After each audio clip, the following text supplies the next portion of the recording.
kwa mikoa na wilaya, hususan wakuu wa mikoa na wakuu wa wilaya, kuhakikisha katika zile halmashauri ambazo ziko mipakani wanafanya ukaguzi wa mbegu na kuzuia mbegu zote ambazo hazijakizi vigezo hapa nchini kwa kushirikiana na TOSCI.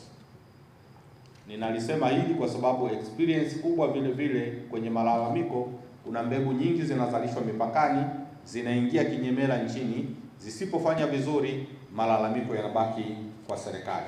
Kwa hiyo ni jukumu la kamati za ulinzi na za wilaya na mikoa chini ya wakuu wa mikoa kuhakikisha jukumu hili kwa kushirikiana na mamlaka zetu wanalifanya kwa ukaribu zaidi. Jambo jingine, kwenye taasisi za kifedha ziangalie uwezekano wa kuweka mifumo rafiki ya mikopo yenye riba nafuu kwa wazalishaji wa mbegu na wakulima ili kuwawezesha kumudu ununuzi wa teknolojia mpya ya kuongeza uzalishaji, kwa sababu sekta ya mbegu inahitaji uwekezaji mkubwa wa mitaji, hasa katika uwekezaji wa miundombinu ya umwagiliaji na uchakataji. Kwa tunaamini taasisi zote za fedha hapa nchini, kwa maana ya mabenki na taasisi nyinginezo, jambo hili lazima waweze kulichukua kwa ukaribu, ikiwa ni sehemu ya lengo la kutimiza ile ajenda yetu ya 1030 na Agriculture Master Plan ya mwaka 2050.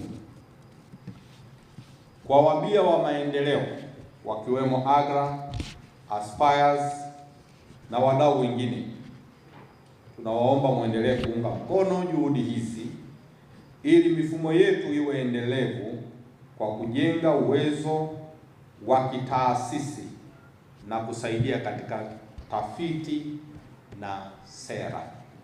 Kwa haya niliona ni vizuri nikayaelekeza, na najua mengine mtayajadili hapa na yatakuwa sehemu ya maelekezo yetu katika kuhakikisha kwamba sekta ya mbegu inakuwa. Ninyi wadau mnafahamu, miaka mitatu nyuma changamoto kubwa hapa nchini ilikuwa ni upatikanaji wa mbolea, lakini hii miaka miwili sasa hivi changamoto kubwa nchini ni upatikanaji wa mbegu bora nchini. Na hata ukiangalia swali kubwa kwenye upande wa mbegu sasa hivi ni wapi tunapata mbegu, kwa sababu wakulima wametambua umuhimu wa kutumia mbegu bora zilizothibitishwa, maanake zimekuwa zikileta tija na matokeo.